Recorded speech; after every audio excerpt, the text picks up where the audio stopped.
can hear Kate. And what I'm going to do is to make those into a PDF and send those to the organisers, so that if you want them, you can have them as a resource. So just to say, though, with the caveat that you understand that I haven't yet published my PhD research, so please, you know, don't sort of just use it without acknowledging my sort of, you know, my authorship, as it were. But I'm really happy for you to use anything that's useful from today in your practice or your teaching. So I'll go to if you could mute yourself as well. Can everyone just be sure that they're muted, because it just makes it much clearer for everyone. Thank you. So I'm going to share the screen, and I'll just get the thumbs up from people that they have got that. So slideshow, play from the start. Here we go. Okay, so you can see that? Yep. Everyone? Yes. So I'm talking about this idea of breath, body, mind integration, which is just this idea. Well, it says what it says on the tin, and I'll explain a little bit more about that as we go on. And I think this is a really useful kind of basic human skill, really, that we could maximise in our practice, whatever our clinical craft, to foster relational safety and stability in palliative care. So that's what I'll be talking about today, with thinking about complex trauma and trauma as something that is really quite recently, and certainly in my experience, coming into the lingua franca. I'm based in a medical school at the moment, although I'm a music therapist by background. And when I first started my PhD a few years ago, when I said trauma, they thought I meant, you know, head injury. So it's quite new in medical context to talk about this stuff. And I've been at a meeting this morning to talk about research with my team. And, you know, these ideas are still quite difficult for people to get their head around, for reasons that I'll talk about at the end. Okay, so you've already done, thank you, Gail, for my little bio. But I think if I'm going to talk about breathlessness is going to be the thing I'm going to focus on, because that's actually what I'm doing my research in, breathlessness and the relationship between breathlessness and emotion. But we could substitute the word breathlessness for any other symptom or sort of cluster of symptoms that we might meet in palliative care. So I'll constantly be referring to breathlessness and moving around, you know, to try and broaden out that idea. But I think it's interesting because I'm a singer. So I trained as a singer. And so therefore breath has always been part of what I do and what I think about and how I am. And I think that understanding of how breath works really well has really helped me to understand how problems with breathing might impede all sorts of other things, and also how breathlessness might work. So I think that's given me a unique, in a way, set of insights. I trained as a music therapist a long time ago at the University of Bristol, and I also trained as a yoga and mindfulness teacher, and I've done trauma-informed training. So, you know, I always work in a trauma-informed way now, as best I can. I've got the master's from the Cicely Saunders Institute, and I spent 5 years working on the Life of Breath project, which is a Wellcome funded project at the University of Bristol and Durham. And that's the link to some really good resources if you're interested in breathlessness and breathing from a kind of interdisciplinary perspective. And my research now is about body-mind approaches and breathlessness-related distress in advanced disease. And what I've been coming round to, I didn't start from that perspective, is just how important trauma and fear are in how breathlessness is created and how it's perpetuated, and how actually completely unintentionally our services might be re-traumatizing and triggering trauma and breathlessness just because we lack perhaps some of the essential training and understandings that we might need. The concepts aren't really there in the biomedical model. So I'm interested in, this paper is really interesting. I always bring this up because I think Julia Unwin's paper about kindness, emotions and human relationships, the blind spot in public policy. And I suppose I'm concerned really in my work with the relational aspects of care, which we all know are really, really important, but because they're quite squishy and hard to get a handle on and measure, they often get denigrated. So we need metrics, outcomes and quality measures and so forth. But what we really need to be doing if we're interested in the relational aspects of care is really working to develop research approaches and and evaluations that can somehow sort of satisfy the need for this more transactional approach. So, but I'm just drawing your attention to that paper, but also to that's the kind of context with which I'm working, interested in relational care. So you're the trauma experts, but I just wanted to bring this kind of really nice, simple definition from mind, because I'm not talking necessarily about, we all know about PTSD and terrible trauma with a big T that we may come across in our work, the fallout from that. But I think just thinking more kind of in an everyday way, trauma is when we experience very stressful, frightening or distressing events that are difficult to cope with or out of our control. It could be one incident or an ongoing event that happens over a long period of time. Most of us will experience an event in our lives that could be considered traumatic. So I want to kind of bring this out of the sort of idea of pathology and just into the fact that, you know, we're working in palliative care. Trauma is really an everyday experience and occurrence. And of course, it happens to us too. So we are people and we experience trauma. And 50% of people, and this is from a UK study, experience one adverse childhood experience, and 10% experience 4+ adverse childhood experiences, which puts them at risk for very severe sequelae. And there's a huge impact, physical and mental health impact, on people who experience multiple adverse childhood experiences right the way through their lives. So it plays out right the way through the lifespan. And we are, you know, we're seeing those people all the time in our work. And really the trigger for this, for me sort of bringing this up, this paper, which came out last year, Trauma-Informed Palliative Care is Needed, a call for implementation and research. And you can find that easily. It's a free open access article. And what's really interesting for me as a mind-body worker and a creative therapist is that they suggest in the paper that grounding techniques, breathwork, body awareness, relaxation, visualization, mindfulness, and creative expressive therapies could be really important in supporting people with their trauma, and we should be perhaps introducing more of this kind of work into our practices, moving away perhaps from the very cognitive approach, because when people are experiencing and living with trauma and fear, of course, it's cognitive functioning that's really compromised. So we want to be approaching people from a different angle, perhaps from a more body-up relational approach, which is what I'm going to be talking about today. And this paper also flags up the fact that there are huge power imbalances in our society generally, but also within healthcare. And I think that really is part of this. And also to think about pre-existing and secondary trauma in staff. So because we're humans, we may be living with adverse childhood experiences. We may be experiencing secondary trauma from working with dying. And I also think that something that wasn't in this paper, but it's something I'm thinking about a lot in my research, and it's come out in some of my interviews, is that we ought to be thinking about delivering these techniques in this box here in a shame and fear sensitive way. So it's no good just saying, okay, I'm going to do relaxation with somebody, because for somebody sitting close to them and asking them to relax could be extremely triggering, or doing heavy breathing with them if you've been sexually abused, for example. So we have to be really aware that these techniques aren't just good for everybody. We have to be shame sensitive and fear sensitive. So shame sensitive, and I'll put the link onto my email afterwards. I've recently become aware of a project at the University of Exeter about shame in medicine, and it's really fascinating. And one of the sequelae and fallout from trauma is shame. And one of the, you know, so I think it's really interesting in my work in breathlessness, because of course there's a lot of shame associated with smoking related diseases.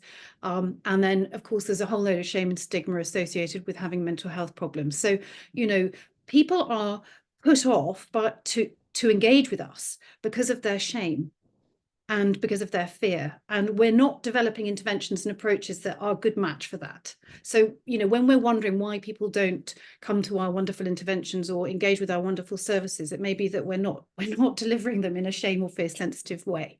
So I want to throw that out there as well today. Some normal responses. Okay, so I want to kind of normalize things. Some normal responses to pain, breathlessness, and anxiety. So just above this line, I put these things here because they're sort of common symptoms that we might meet in palliative care. And they're kind of amenable to the medical model, aren't they? So, you know, we might have our opioids, we might have our oxygen therapy, we might have our benzodiazepines. I mean, you know, it's arguable whether they are completely amenable to the medical model. But the things below the line are a bit more tricky. And they're not separate. They're, of course, entangled with the things above the line. But they're the sort of things that are quite hard to get hold of: suffering, complexity, trauma. And of course, it's really normal to want to avoid these things. You know that kind of feeling when you just think, oh God, I don't know what to do. It's really difficult. And so we naturally we want to fix or avoid. It's you know, go to work and we want to fix people. And if we can't fix it, we probably want to hide away from it. And we might do all sorts of things. There might be all sorts of strategies that we may use consciously or unconsciously, normally unconsciously. But I'm proposing that there's a third way, which I'm calling abide. And that's a really interesting word. You might not like it. It might have sort of religious connotations for you. But I picked this up from a guy called, I've totally forgotten his name, but it'll come to me, he was a Church of England vicar, and then he became a mindfulness teacher, and he became my mindfulness teacher. And he talks about abiding. And it's this space where we're not fixing, we're not avoiding, but we are being with somebody because we're not quite sure yet what we're going to do. And maybe just abiding with somebody is actually an intervention. And maybe abiding helps us to be with and to acknowledge and to meet this suffering, complexity and trauma. And maybe in doing that, in that process, we may actually find that the soma above the line actually reduce. So the symptoms actually feel less urgent and painful for the individual. So in a sense, by learning but how do we do that though? So I want to think about that today. And I want to just bring up the idea that, you know, I mean, I'm sure you know this, but I just want to really talk about this idea of embodiment and the body. So Walt Whitman, the American poet, said, everything we do, have done, or will ever do, we will do in this body. And we sort of forget that, don't we? Because we're too busy thinking, okay, how am I going to fix this? Or, you know, we're very caught up in our heads. And I want to frame this around a kind of simple axis of fear and safety. And I think if we're, you know, this is just all normal human stuff. We all want to feel safe. So fear is real. We can't see it, but we know it by its effects. It's characterized by and causes emotional responses and body sensations which affect breathing states. So you think about a situation where you have, you know, been invalidated and dismissed or rushed, someone's been impatient with you, or you've experienced an unpredictable event like being shouted at in the street, I've put. So these are sort of things, everyday things that happen. And that feeling, it's in your body, isn't it? Even perhaps before you've kind of conceptualized it and reacted to it, your body understands that feeling, and it will always affect your breathing, always. So you think about that. You can maybe think about an incident. And then on the other side, safety is real. We can't see it, but we know it by its effects. It's characterized by and generates emotional responses and body sensations which affect breathing states. So if somebody understands you, if they give you space and they accept you for who you are, I wonder how that feels in your body. Just notice that.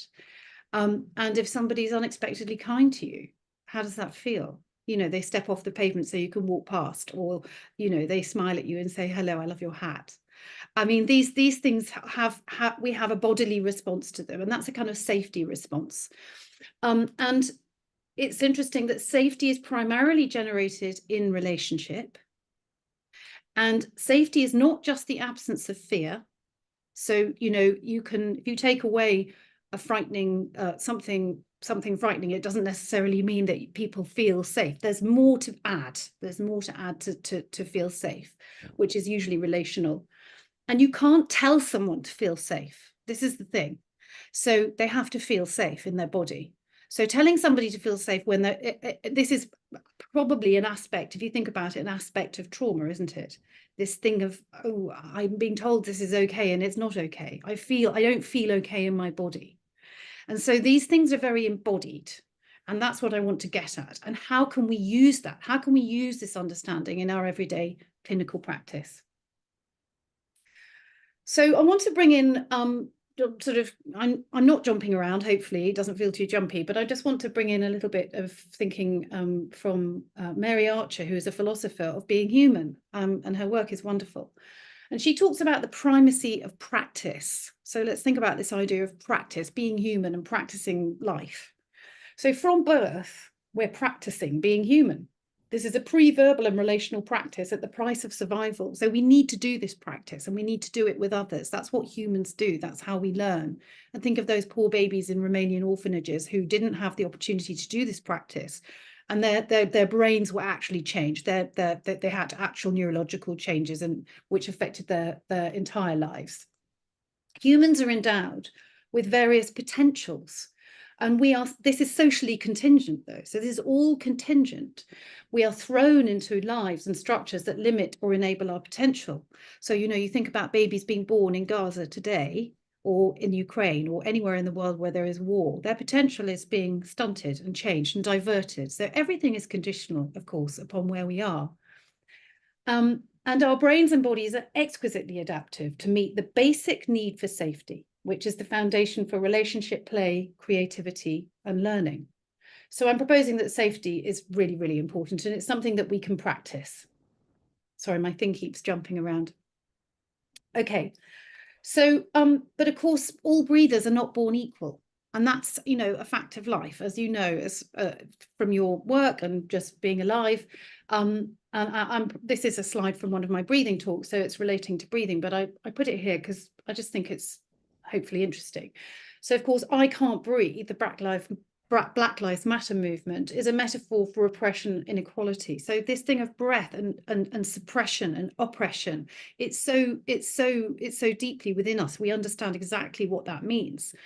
People from Black, Asian, minority ethnic backgrounds suffer worse losses from COVID-19, and there's a longer tail to that inequality.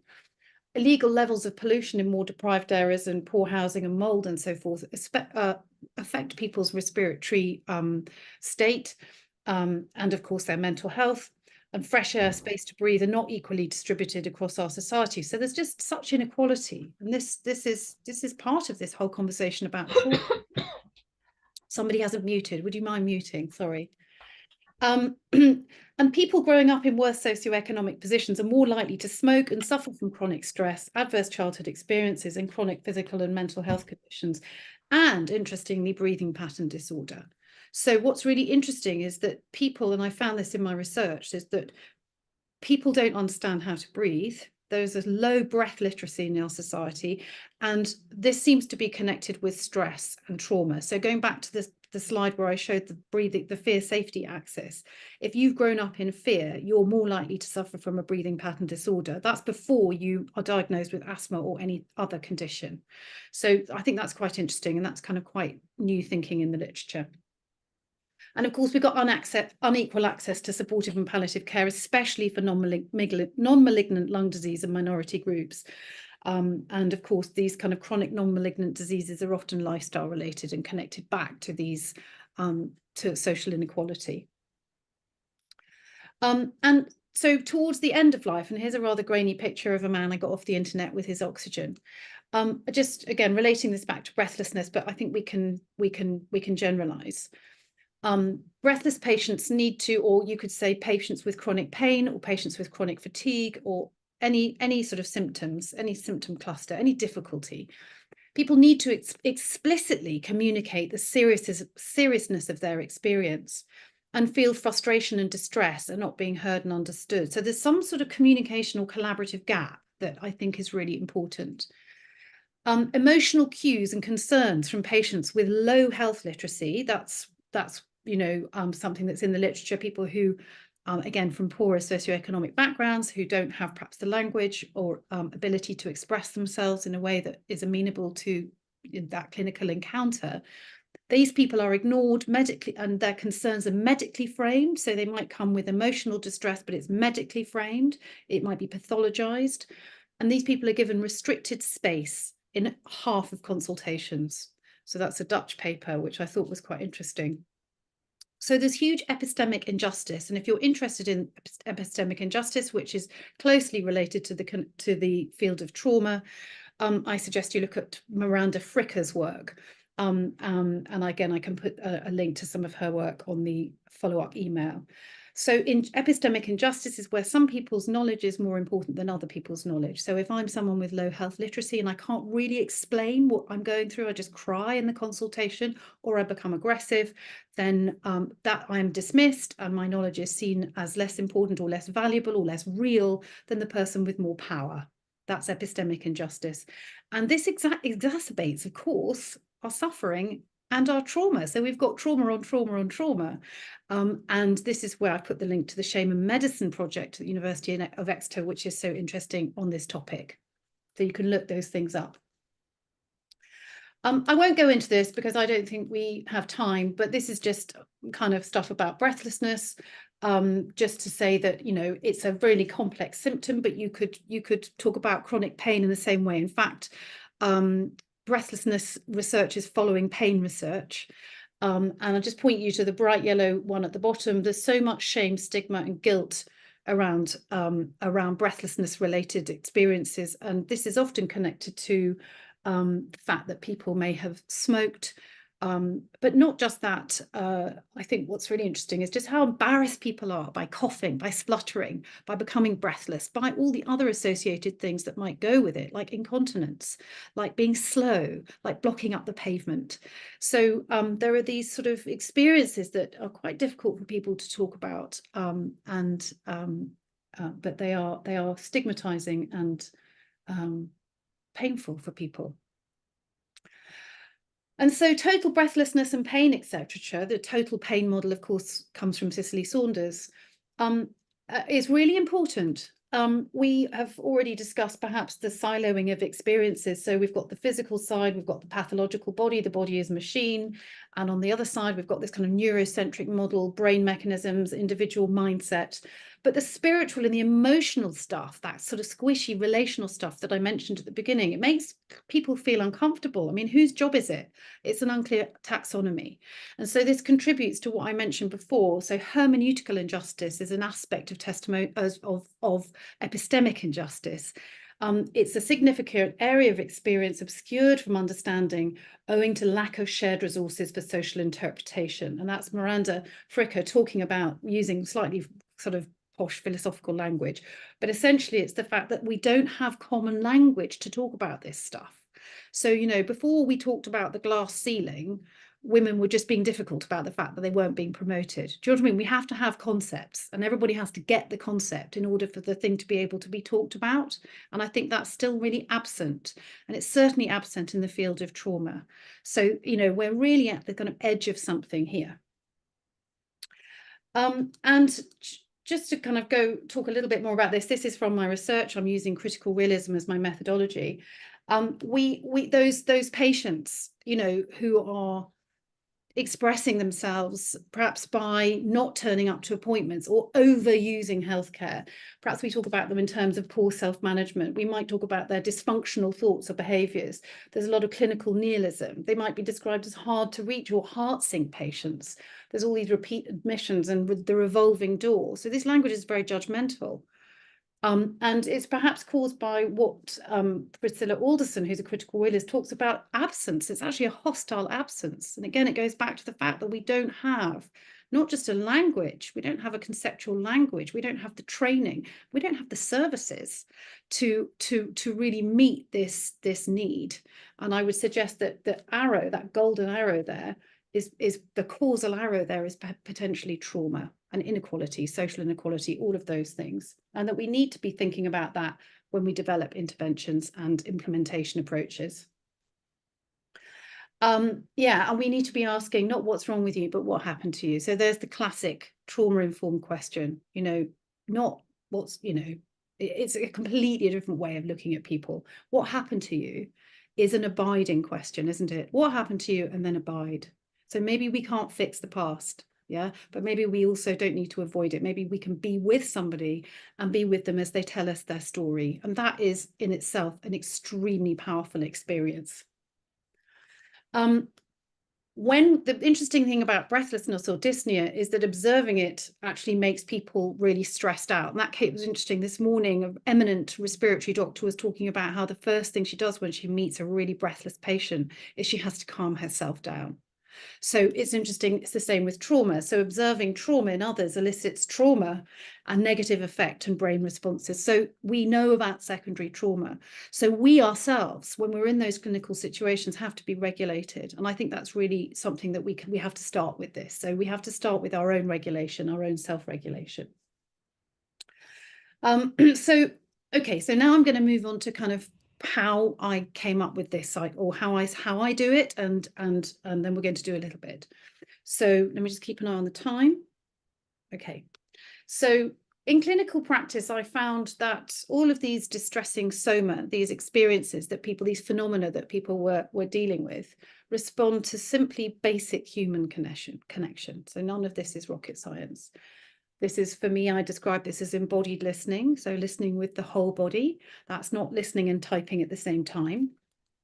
That's slow breathing and tuning into another's bodily effects and breathing. So it's this kind of almost my body and your body are tuning to each other.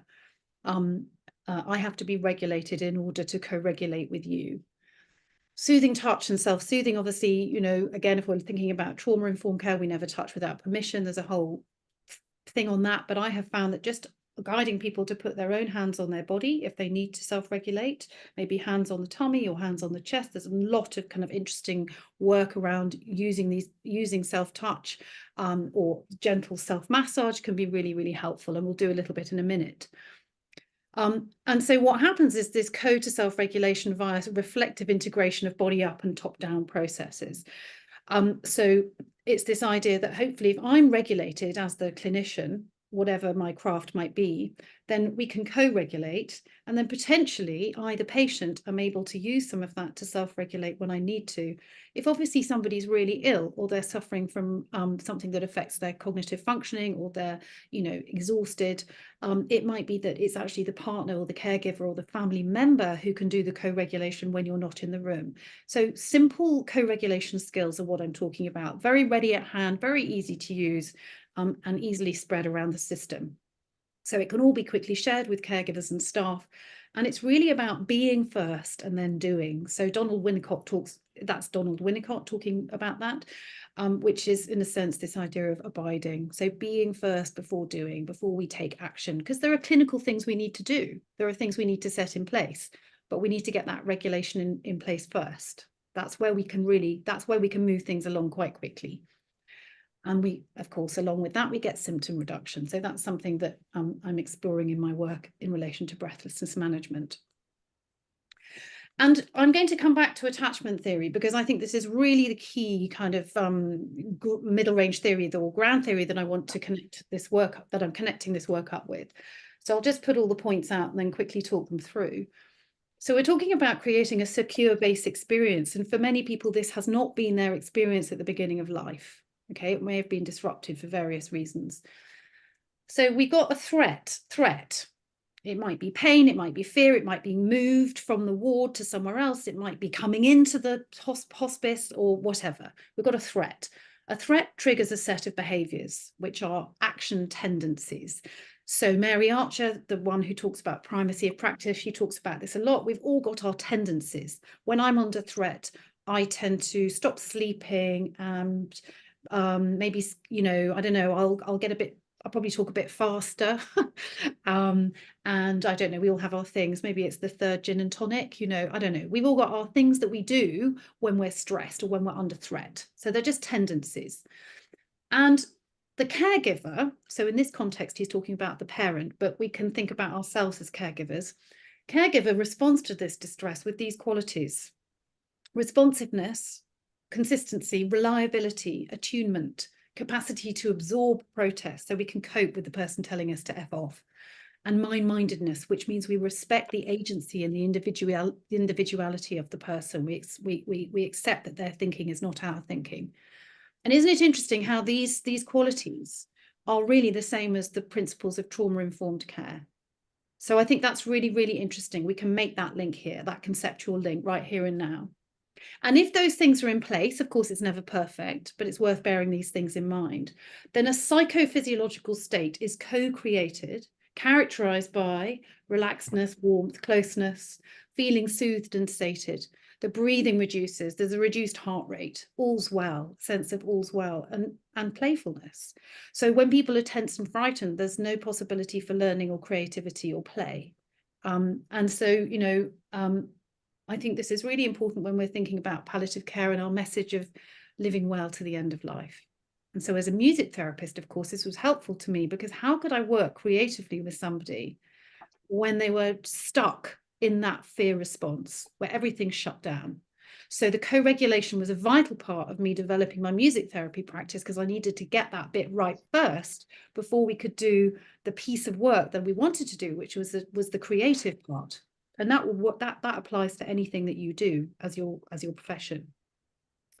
And alongside that, we see a reduction of negative emotions such as shame, low self-esteem and fear, and a reduction of soma. Examples are pain and breathlessness, etc. So I think that's quite interesting. And of course, it's bidirectional. So, you know, there's a constant flow. If somebody feels safer, then, you know, it goes back to the caregiver. So this is where we get this kind of virtuous or safety circle, which is so important for us to understand and sort of get going in our relational care. And Cicely Saunders said it herself so beautifully. She says, a child separated from her mother may be quite safe, but feels very insecure. A child in her mother's arms during an air raid may be very unsafe indeed, but she feels quite secure. We have to give all patients that feeling of security in which they can begin when they're ready to face unsafety. So perhaps unsafety is that ultimate letting go of life, death.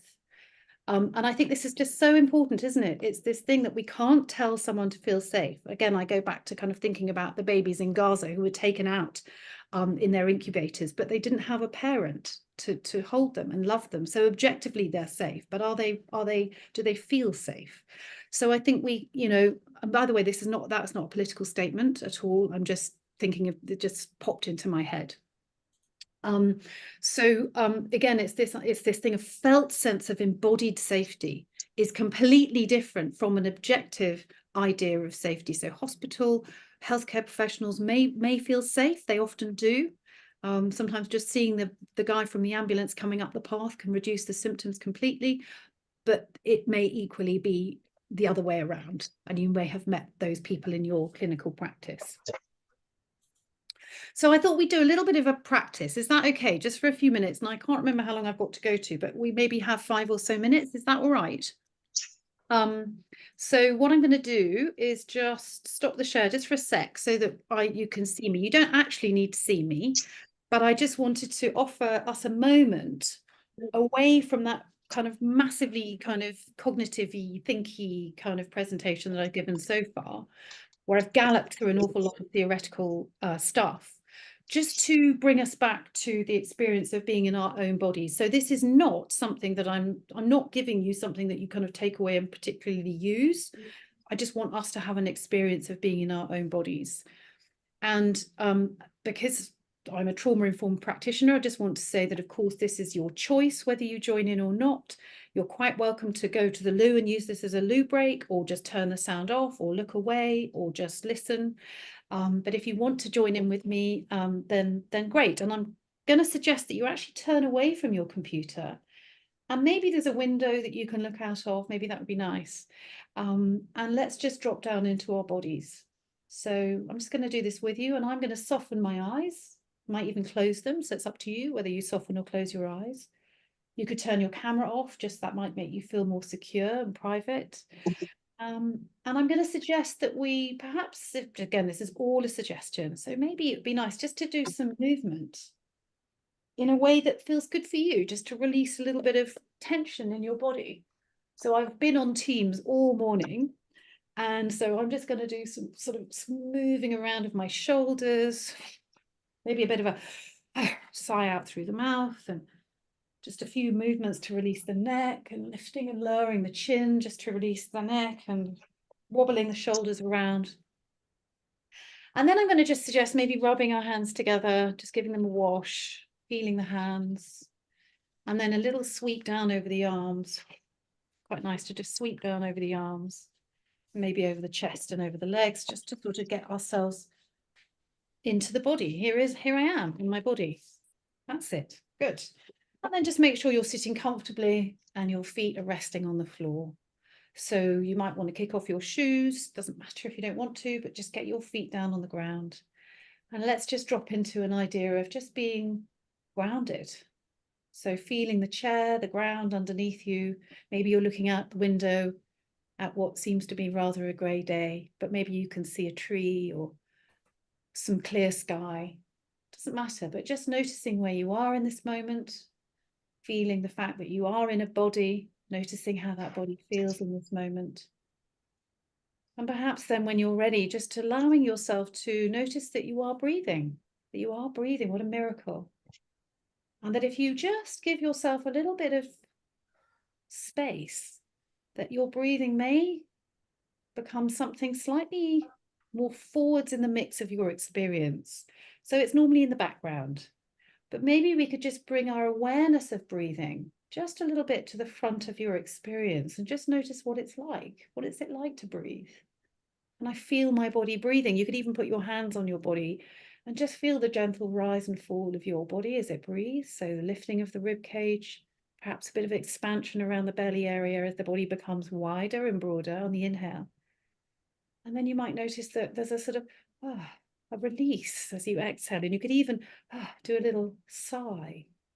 So some interesting evidence around the physiological sigh as an immediate reset for the nervous system. And that's probably why we do it. So if that feels good, a little wriggle and a little sigh, just to reset and feel the ground again underneath you, supporting you. And whether your eyes are open or closed, it doesn't matter, but just bringing your awareness, perhaps, if it feels comfortable, to the fact that your body is breathing. And somebody hasn't got themselves on mute. When you say the checklist, it's the A, B, and C thing, isn't it? Yes. Whoever you are, we can hear you saying A, B, C thing. So I'm just going to carry on anyway. So what I would say about breathlessness, and actually I found this to be really helpful in my work, is if you focus on the inhale, people can hype themselves up. So I'm just going to show you. If you go inhale, people often lift the shoulders and increase tension. Okay, so that's a sort of ramping up. But if you say, let's focus on the exhale, on that sense of letting go, on that sense of putting down the stress just for a moment, softening tension in the body, that has so much more of an effect. So maybe with your next exhale, just have that sense of kind of putting down just for a second, just for a moment, anything that you're kind of hanging on to, just something kind of around, you know. And maybe as you exhale next time, just imagine your breath as a gentle wave that's rolling out of you out to the horizon, and then you can't see it anymore. And then very naturally, without you doing anything, the next breath will come in. And then as you exhale, the breath will roll away. And then just watch it come in again. So just start to watch your breath, just like these gentle waves, the wave of breath rolling away, and then the wave of breath rolling in. And maybe you feel that from the inside out and the outside in. So that sense of soothing your body, self-soothing. As you feel and perhaps even hear the gentle sound of that wave-like breath rocking you as you breathe. So the wave of breath rolling away and then very naturally coming in again. And then rolling away, releasing everything that you can let go of in this moment, and then just allow that lovely rich in-breath to come in again. Good. And so we haven't got very long. I'm just going to suggest that we bring the hands back to in front of our faces and just give the hands a little bit of a rub, and maybe just rest the eyes into the hands. Do another, if that feels good. Just have a little let go of your eyes, of your brain. Just imagine kind of dropping your cognitive brain into your hands. Just give it a little rest for a moment. And then you could have a stretch any way that feels good for you, or maybe leaning back in your chair and sticking out your legs and twirling your ankles. Just coming back to the fact that you have a body, give things a little bit of a jiggle, and maybe another brush down.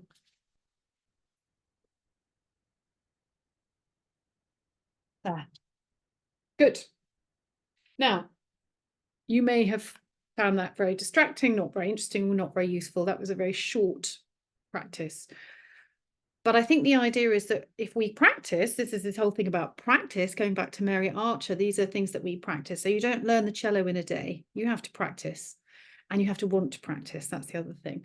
So, you know, practice makes perfect. And in fact, it never makes anything perfect. But essentially, you know, if you've never done anything like that before, don't worry if you didn't get it or you found it irritating, embarrassing, or actually slightly kind of worrying. But it may be that you did have some positive experiences and you might like to jot them down. Just what did it feel like? You could jot them down in the chat, or you could just write them on your little notepad. And I want to come back to the share again, to share my screen again, because I think it's really interesting when we're thinking about fear and safety. So I'm hoping that that practice was a kind of safe experience for you. And of course, as I said earlier, we can't just throw these things in and assume that they are safe. We always have to practice in a trauma-informed way. But I think what's really interesting is when we think about dysfunctional, so-called dysfunctional breathing, which is absolutely common and normal, so don't worry if it's you, is how it's connected to our emotional state and bodily tension. So you might like to try with me. You don't have to do this. Of course, if you suffer from something that might make you, you know, might panic you, maybe you had COVID and you're still a bit worried about it, or you have long COVID, or you have asthma, please, you know, consider not doing this. But if you would like to, just try this for a second. Block off one nostril and then a bit of the other one. And just try doing that lovely deep breathing.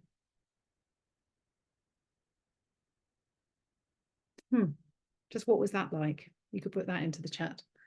And then if you do this one, this is quite interesting. And I think this is interesting because so many of our patients that we would see will have restricted breathing. They might be have dynamic hyperinflation. So that's common in COPD. People can't actually get the air out, or they might have restrictive lung disease. So if you think about this, just try this. Inhale fully. Imagine you're taking a beautiful breath in all the way from your roots right up to the crown. And then exhale just a tiny bit, maybe to your collarbones. And then inhale again. Exhale just a little bit, not all the way. Inhale again. Exhale just a little bit. Okay, that's probably enough. So what's it like not being able to take a full breath in? What's it like? That's a common experience in people living with many diseases. Reverse breathing I won't go into because that takes too much time. But interestingly, if you clench your fists and your bum and your jaw, like you're late for work and there's a red light, notice whether you can do that calm, relaxed breathing. So normal everyday experiences, you're sitting in a meeting and it's really because somebody's really annoyed you. So, you know, that feeling of being late, being annoyed, being angry, being frightened, quite apart from those actually sort of physiological restrictive patterns, that impedes our ability to use breathing to calm ourselves down or to be more present and to feel more safe. So just all the time, of course, when you're just going about your life, you're not going to be doing that particular practice, but it's worth knowing that you can take these little spaces in your day to practice that sense of developing that felt sense of safety within yourself, using your breathing and releasing bodily tension. And there's all sorts of things that get in the way of that. So don't worry, I've nearly finished. Just want to say, just to sort of flag up, how is this sort of co-regulation process proposed to work? So what I'm proposing is that we might bring some of these very simple skills, some breathing skills. There's a whole load of other skills too, which I don't have time to go into in just one 40-minute presentation, but just, you know, how is this all proposed to work? So co-regulation is the reciprocal regulation of autonomic states that leads to feelings of safety and ability to self-regulate. Okay, so that goes back to the attachment slide and that psychophysiological state that is co-created. The theory and the evidence suggests, I mean, the empirical evidence is behind the theory, but it will hopefully come. Calm breathing regulates the hypothalamic pituitary adrenal axis, improves heart rate variability, activates the vagal brake, the parasympathetic nervous system, and supports neuroplasticity and better cognitive functioning. So we can kind of actually, once we feel safe and calm, then we can actually rewire, and that feeds into this whole thing about we have to regulate first before learning. And this actually comes from trauma theory in early education. Body and breath patterns become somatic markers and are open to change. This is an activist theory. I won't go into it, but you can look it up. under conducive conditions. So it's not automatic that this happens, it's got to be under the right conditions. And these conditions are conditions of relational safety. That's very, very important. This is not a tick box exercise. It has to happen in the right conditions. So tacit messages are always being transmitted via our bodies, our breath, and our language that can either be iatrogenic, so they can be harmful, or salutogenic. They can be healing and helpful. So the language that we use with people, like dysfunctional thoughts, which is very much that model of cognitive behavior therapy. I mean, I'm being a bit tough and extreme, but we don't realize it, but we are often using iatrogenic language. But just by using language that is so commonly used in these kind of body-mind approaches, beautiful imagery from nature, consciously using a very sort of soft and spacious tone. People often drop their voices when they're doing this sort of thing. All of this leads to what's called the hidden holistic healing ensemble. So the relaxation response is not the whole picture. Okay, so often people are kind of given a relaxation tape and told to get on with it. And this is often the kind of very simplistically what physios are trained to do, trigger the relaxation response. It's not actually the whole picture, because being told to relax can be really triggering for people. And it's like being told to calm down, dear. We want to foster an emphasis on stability, on relational safety, on developing interoception, so that sense of what it feels like inside, making choices, authenticity, supporting purposeful action, autonomy, and stability. And again, these are all the principles of trauma-informed care. I haven't got time to go into all of this. This is just one of these slides from the output of my PhD. If you're interested, you'll see it on the slides that I'm going to send you, and you can always be in touch if you're interested, or I'll have to come back. But almost the last slide now, just sort of rounding up. In practical terms, acknowledging, so abiding with, not kind of trying to fix or avoid, acknowledging and giving space to and soothing urgent bodily sensations in me as well as you leads to changes in emotional state and somatic distress, which leads to changes in behavior, decision making, and agency, which is important because it can affect clinical processes and outcomes. So it's sort of bottom up, body, emotions, thoughts, actions. It's bottom up rather than top down. So cognition, meaning making, evaluating, and planning is last. We come at this through the body, through these very simple bodily processes that are just basic building blocks of being human and relating to each other. That's how we work as animals. Just to point out some of the barriers to all of this, just quickly looked at a little bit of a literature search. I think what's really important is, again, it always comes back to this, doesn't it? Organizational culture. So does our organizational culture appreciate the negative impact of trauma work? Do the organizations actually kind of know it's there? Well, possibly not, certainly not in some of the physical health organizations some of the organizations that I've worked in. And one of the things that seems to be important is relationally focused and embodied supervision across the MDT. The word in red in mine. So it doesn't say embodied in the literature, it says relationally focused, but I would say that embodied work is important too. It seems to be important that training is compulsory. It's not just opt-in, because then you get the converted.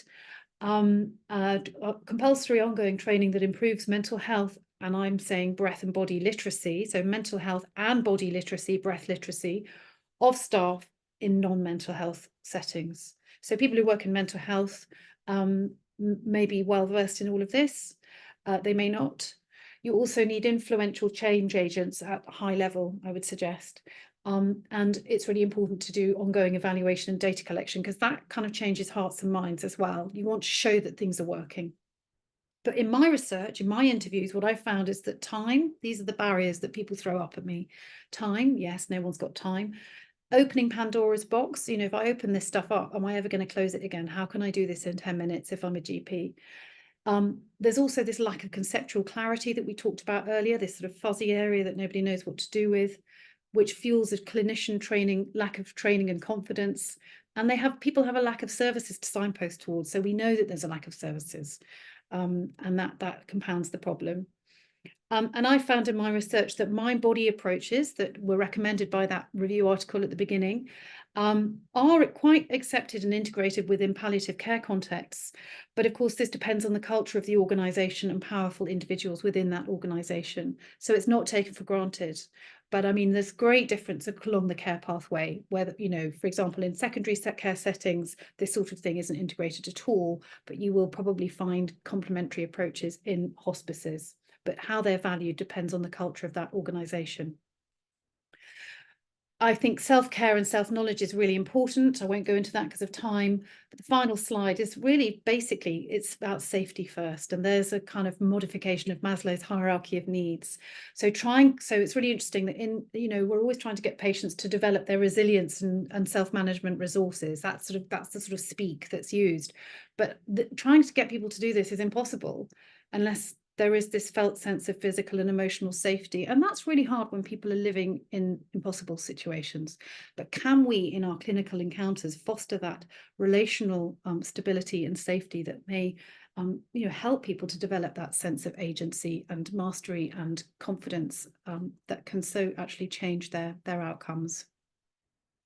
So I'll leave it there. I put this slide in just as a plug so at the University of Hull, where I'm based, there is a new palliative care PG cert, PG DIP and MSc in palliative care implementation. And if I can do it, anyone can do it, because I'm really the least scientific person in the world. So I'm just pointing you towards that. It's all online starting in September. And I just want to acknowledge my funding, research, the I3 initiative and the University of Hull. And my contact details are on the slides, which I'll send you. So I always welcome feedback and input. It's all useful. It'll find its way into my thesis, which I'm writing up now. So thank you, and I'll stop the share. Thank you so much for listening. So we'll open up the chat and the discussion, if that is something we've got time to do. Be great. We've got a few minutes, Kate. Sorry. Thank you so